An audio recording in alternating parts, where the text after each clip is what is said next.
Selamat datang di Pojok Santai.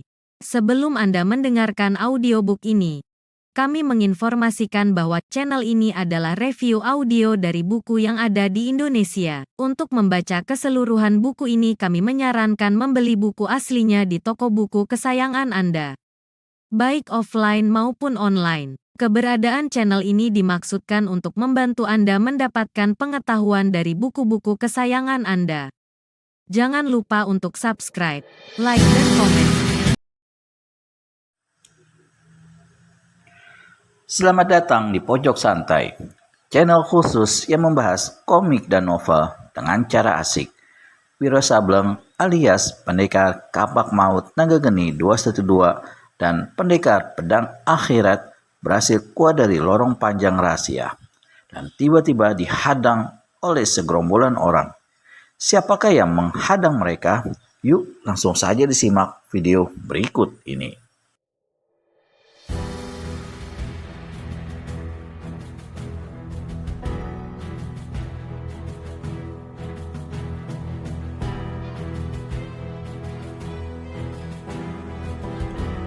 Wiro sendiri merasa agak menyesal telah menyerahkan kapak Naga Geni 212 pada Resi Kumbara. Hingga saat itu dia menghadapi bahaya maut tanpa senjata sama sekali.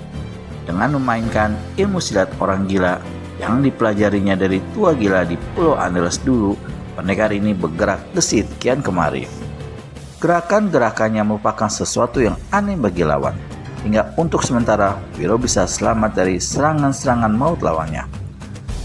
Dalam pada itu, sesekali dia mainkan pula jurus-jurus silat Tameng Sakti menerpa hujan, kincir padi memutar, dan kipas sakti terbuka, dan sebagainya yang merupakan jurus-jurus pertahanan ampuh. Di samping itu, Wiro pun lepaskan pula pukulan-pukulan sakti, benteng topan melanda samudra, orang gila mengebut lalat, dan sebagainya yang membuat para penyerang berseru kaget dan terpaksa mundur. Tapi kemudian menyerang lagi dengan ganas. "Warsi!" teriak Wiro Sableng. "Jika kau dan yang lain-lainnya ini tidak hentikan pertempuran, jangan menyesal ya. Kau yang menyesal bakal jadi setan kuburan," teriak sang dara dan mendahului kawan-kawannya menyerang Wiro Sableng. Pedangnya bersiul membabat ke leher pendekar itu. 12 orang lainnya serentak menyerbu pula. Wiro memaki panjang pendek dan lepaskan pukulan. "Benar-benar nih manusia." Segulung ombak menerpa karang. Terdengar suara menderu. "Lekas menyingkir!" teriak salah seorang padri utama yang telah banyak pengalaman dan terkejut melihat hebatnya pukulan sakti ini. 2 orang murid partai tidak keburu menghindar. Tubuhnya mencelat dihantam angin pukulan, jatuh ke tanah, muntah darah, tak berkutik lagi alias mati. 4 padri melompat ke udara dan dari atas kebutkan lengan jubah masing-masing. 4 gelombang angin deras menggebu, menangkis, dan menghantam pukulan sakti yang dilepaskan Wiro Sableng. Terdengar suara berdentum. 4 padri kelihatan pucat wajah masing-masing dan turun ke tanah dengan tubuh gemetaran. Mereka menyadari bahwa bentrokan pukulan sakti yang mengandung hawa tenaga dalam dahsyat itu telah membuat tubuh mereka di sebelah dalam menjadi tidak beres untuk beberapa ketika. Tandu Wiryo dan Warsi masih untung karena mereka keburu menghindar dengan gerakan gesit.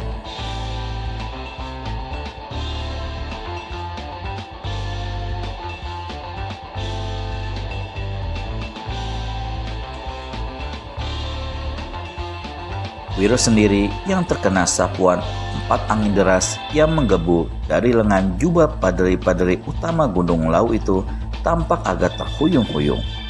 Dadanya berdenyut-denyut seperti ditekan batu berat. Selagi dia berusaha mengimbangi diri, dari belakang tiba-tiba terdengar suara menderu angin. Seseorang telah menyerangnya dari belakang secara licik. Hal ini diketahui betul oleh Wiro. Secepat kilat, dia jatuhkan diri ke depan seraya tundukkan kepala. Gerakan yang spontan ini menyelamatkannya kepalanya dari sambaran pedang maut Tandu Wiryo yang datang dari belakang. Namun demikian, bahu kirinya masih sempat kena bacok. Wiro mengeluh kesakitan. Dirasakannya perih yang amat sangat, lalu cairan panas meleleh deras keluar dari bacokan itu. Darah. "Bunuh! Habisi dia!" teriak Sularwasi yang laksana jadi kesetanan melihat darah membasahi pakaian dan tubuh Wiro. Sebaliknya, rasa sakit akibat luka besar pada bahu kirinya itu membuat pendekar 212 Wiro Sableng menjadi kalap. Seumur hidup, barulah saat itu dia mendapat luka yang demikian parah dan akibat serangan pengecut pula. Marahnya bukan alang kepala, teriakan menggeledek keluar dari mulutnya. Dia putar tubuh menghadapi Tandu Wiryo. Tangan kanannya bergetar oleh aliran tenaga dalam yang disalurkan secara menyeluruh. Sesaat kemudian, tangan itu sampai sebatas siku kelihatan berubah menjadi putih perak. "Awas! Dia hendak lepaskan pukulan sakti yang dahsyat!" teriak salah seorang padri Gunung Lawu dengan suara gemetar bergidik.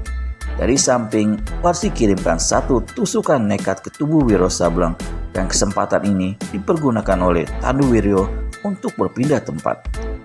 Semula, meskipun diserang dengan pedang begitu rupa, Wiro sudah bertekad untuk terus lepaskan pukulan sinar matahari ke arah Tandu Wiryo. Namun karena si pemuda sudah berpindah tempat, maka Sularwasilah yang kini jadi sasarannya. Saat itu tusukan ujung pedang sudah dekat sekali hingga akan kasiplah jika Wiro terus kalap untuk melancarkan pukulan sinar matahari. Menyadari hal ini, maka Wiro melangkah mundur dan pergunakan tangan kanannya untuk mencengkram lengan Sularwasi. Si gadis terdengar menjerit kesakitan, melompat jauh sambil kibas-kibaskan tangan yang kelihatan merah gembung melepuh akibat hawa panas tenaga dalam pukulan sinar matahari pada tangan Wiro. Pedangnya telah berpindah tangan karena dirampas oleh pendekar 212. Dengan pedang ini, Wiro Sableng kemudian menghamuk hebat. Dua murid partai roboh mandi darah. 4 padri datang menyongsong sambil berteriak marah. Padri tua tidak tahu diri. Seharusnya kalian memberi petunjuk pada orang-orang muda partaimu. Sekarang malah kalian sendiri yang ikut melibatkan diri. Mampuslah! Karena padri-padri itu masih beberapa langkah di depannya, Wiro tidak menggunakan pedang rampasannya untuk menyerang, tetapi alirkan tenaga dalam ke tangan kiri. Ketika tangan itu serta-merta menjadi putih perak, pendekar ini menghantamkannya ke depan. Maka laksana topan prahara menderulah sinar putih menyilaukan mata dan panas luar biasa. Terdengar jerit kematian 4 padri utama Partai Lawu Megah itu tatkala tubuh mereka kena disapu pukulan sinar matahari. Mayat mereka terlempar sampai 10 tombak, jatuh bergedebukan dalam keadaan hangus mengerikan. Wiro sendiri sehabis melepaskan pukulan sinar matahari tersebut tiba-tiba mengeluh tinggi. Kedua lututnya goyah, pemandangannya mendadak gelap berkunang-kunang. Akhirnya pendekar dari gunung gede ini roboh tak sadarkan diri. Sewaktu siuman dari pingsannya, Wiro Sableng merasakan kepalanya pusing dan berat, sedang tubuhnya panas dingin. Bahunya mendenyut sakit. Perlahan-lahan dibukanya kedua matanya. Mula-mula segala sesuatunya tampak hitam dan gelap. Sesaat demi sesaat pemandangannya menjadi putih. Kini diketahuinya bahwa dirinya terbaring di atas kasur jerami dalam sebuah ruangan terbuka dari satu bangunan tua. Sebuah lilin terletak di sudut ruangan. Tak seorang pun dilihatnya di situ. Dia berpikir, ingat pada apa yang telah terjadi sebelumnya dan bertanya-tanya, di mana gerangan pendekar pedang akhirat? Tenggorokannya terasa sekat dan kering. Wiro batuk-batuk beberapa kali. Mendadak di luar kamar didengarnya suara orang berseru. "Hei, kau sudah siuman?" Wiro tersirap. Suara itu bukan suara si kakek, melainkan suara perempuan. Rasa khawatir menggerayangi dirinya karena dia tak dapat memastikan apakah itu suara Sularwasi, murid Partai Lawu Megah yang berniat membunuhnya itu atau bukan. Menyusul terdengar langkah-langkah kaki mendatangi. Wiro semakin tegang. Pada puncak ketegangannya, pintu ruangan terbuka mengeluarkan suara berkereketan karena engsel-engselnya sudah karatan. Kek. Satu tangan halus tampak mendorong pintu itu. Ketegangan yang menjalari Wiro Sableng alias pendekar kapak maut naga geni 212 sangat bikin penasaran.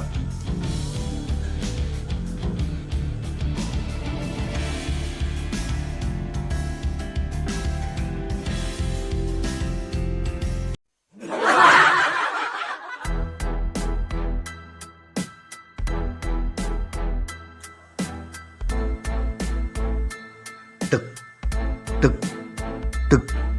Menyusul terdengar langkah-langkah kaki mendatangi. Wiro semakin tegang. Pada puncak ketegangannya, pintu ruangan terbuka mengeluarkan suara berkereketan karena engsel-engselnya sudah karatan. Krek. Satu tangan halus tampak mendorong pintu itu. Kemudian kelihatan sosok tubuh seorang perempuan berpakaian biru. Persis warna pakaian yang sebelumnya dilihat Wiro dikenakan oleh Warsih. Waduh, celaka. Kalau Wiro sinto gendang dalam hati. Pasti aku dibunuhnya saat ini juga. Wiro yang saat itu tak kuasa bergerak karena demam panas dan lemah menyerang dan membuatnya seperti lumpuh, hanya bisa pejamkan mata menunggu kematian. Tetapi maut yang ditunggu-tunggu tak kunjung datang.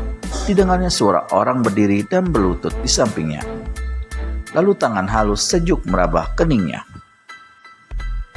Kemudian suara perempuan berkata, tadi kau sudah siuman, kenapa sekarang diam kembali? Perlahan-lahan Wiro Sableng buka sepasang matanya. Di bawah nyala api lilin yang tidak seberapa terang, pendekar ini lihat seorang gadis berpakaian biru bersimpuh di sebelahnya. Semula disangkanya Sularwasi, ketika dilihat wajahnya ternyata bukan. Gadis ini berwarna bujur telur berkulit kuning. Rambutnya yang hitam digelung di atas kepala ditancapi tusuk konde dari gading bergambar burung. Gerak-geriknya sama sekali tidak kaku, seolah-olah dia dan Wiro sudah akrab betul. Saudari, tegur Wiro Sableng agak tersendat. Kau ini siapa? Aku berada di mana saat ini? Rupanya kau betul-betul telah siuman. Cuma kau masih terserang demam ya? Namaku Wilarani. Saat ini kau berada di sebuah candi tua yang tak terpakai lagi dan menjadi tempat kediaman aku berserta ayahku. Ayahmu? Wiro kerenyitkan kening. Apa mungkin gadis ini putri pendekar pedang akhirat? Mustahil. Siapa nama ayahmu? Tanya Wiro kemudian. Pandawisuna. Kau. Wiro tak dapat teruskan kata-katanya. Tenggorokannya kesat dan kering. Air, desisnya. Wilarani ambil sebuah gelas, isinya diminumkan pada Wiro.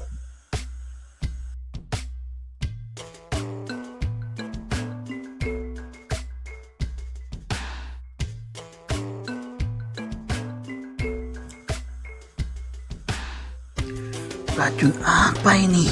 Tukas Wiro Sableng. Begitu dirasakannya, air yang diteguknya pahit seperti empedu. Wilarani tertawa geli. Ini bukan racun pendekar, tapi obat agar kau lekas sembuh. Kau seorang tabib? Tanya Wiro. Sang dara baju biru gelengkan kepala. Tapi aku memang banyak mempelajari berbagai macam ilmu pengobatan. Baiklah, biar ku minum obat itu, kata Wiro pula. Sekalipun racun, aku tak menyesal mati di hadapanmu. Lalu pendekar ini teguk cairan dalam gelas sampai habis.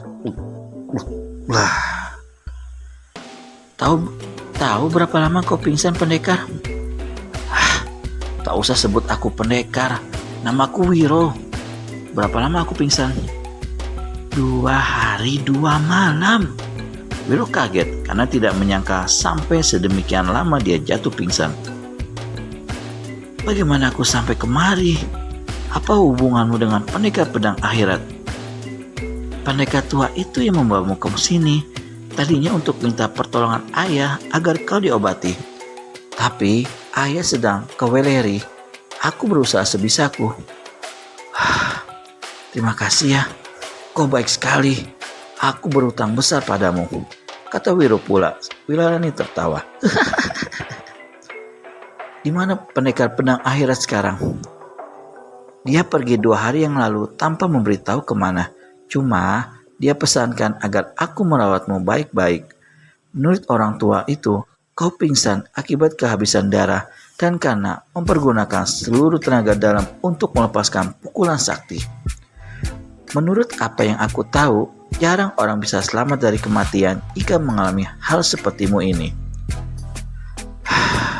Wiro Sableng menghela napas panjang. Kapan aku akan sembuh dan bisa meninggalkan tempat ini? Tak dapat kupastikan sih. Mungkin seminggu atau 2 minggu lagi. Luka di bahumu parah sekali dan harus kering betul baru bisa dikatakan sehat. Di samping itu, sebaiknya kau tunggu sampai ayah datang agar dapat memeriksa tubuhmu bagian dalam. Mungkin aku tak dapat menunggu sekian lama, ujar Wiro pula. Kenapa? Tanya Wilarani. Ada urusan besar yang harus kulakukan. Urusan apa sih? Kalau aku boleh tanya. Pendekar pedang akhirat tidak mengatakan kenapa aku sampai mendapat celaka begini rupa. Tidak, saut Wilarani. Justru aku ingin mendengarkan kisahnya dari kau sendiri. Pada dasarnya, Wiro Sableng tidak suka membeberkan persoalan dirinya pada orang lain, apalagi gadis itu baru dikenalnya. Namun setelah berpikir-pikir dan ingat, kalau bukan Wilarani yang menolong, mungkin dia sudah mati saat itu, atau paling tidak tengah meregangnya ajal. Maka akhirnya Wiro tuturkan juga nasib celaka yang menimpa dirinya. Selesai Wiro menuturkan riwayatnya, kedua orang itu kemudian saling berdiam diri beberapa lamanya. Jika kau sudah sembuh, apa yang bakal kau lakukan? Bertanya Wilarani kemudian. Banyak dan berat sekali, saut pendekar 212 Wiro Sableng. Pertama, aku harus membersihkan diriku dari tuduhan keji itu. Ini berarti aku harus bisa menemukan siapa sebenarnya pemerkosa Nona Warsi. Kemudian, aku harus membawa orang itu hidup-hidup ke puncak Gunung Lawu untuk mempertanggungjawabkan perbuatannya. Jika senjata warisan guruku sudah dikembalikan dan aku dapat turun dari puncak Lawu dengan aman, barulah berarti selesai urusan. Yang sulit ialah orang-orang Gunung Lawu pasti akan menyerbuku begitu aku muncul di sana. Gila betul, kenapa aku jadi ketiban nasib sial begini? Kurasa itu adalah tantangan yang harus dihadapi oleh setiap pendekar petualang macammu. Ketidaktabahan justru itulah yang membuat seseorang celaka sebelum bahayanya sendiri datang menimpa. Pendekar 212 Wiro Sableng merasa kena disentil oleh kata gadis itu. Diam-diam dia jadi malu pada diri sendiri. Si gadis rupanya tahu bagaimana perasaan Wiro saat itu, maka dia buru-buru menghibur. Ya, memang begitulah keadaannya dunia. Yang kita harapkan tidak terjadi, yang amit-amit minta dijauhkan, justru nyelonong menyusahkan. Berapa jauh Magelang dari sini? Wiro bertanya. Kira-kira 2 hari perjalanan dengan kuda, jawab Wilarani. Kenapa? Si gadis kemudian bertanya. Besok aku akan berangkat ke sana guna memulai penyelidikan. Besok? Sekarang saja kau masih diserang demam, lukamu masih basah. Apa mau mencari mati hendak pergi besok? Kalau dipikir-pikir, sebenarnya aku ini sudah mati, yaitu kalau tidak ditolong oleh pendekar pedang akhirat dan kau sendiri. Wilarani tersenyum kecil. Hidup penuh hal-hal yang tak terduga, bahkan kadang-kadang aneh. Kata gadis itu pula lalu menarik napas dalam-dalam. Kemudian sambil menatap wajah pendekar 212 Wiro Sableng, dia berkata, aku sendiri sebenarnya adalah anak murid Patih Lawu Megah. Hah? Wiro Sableng kaget bukan olah-olah. Apa yang akan terjadi selanjutnya setelah Wilarani mengakui dirinya sebagai murid Partai Lau Megah? Temukan jawabannya di video selanjutnya hanya di channel Pojok Santai. Segera subscribe dan tekan tombol lonceng untuk mendapat notifikasi video terbaru dari kami. Terima kasih dan sampai bertemu kembali.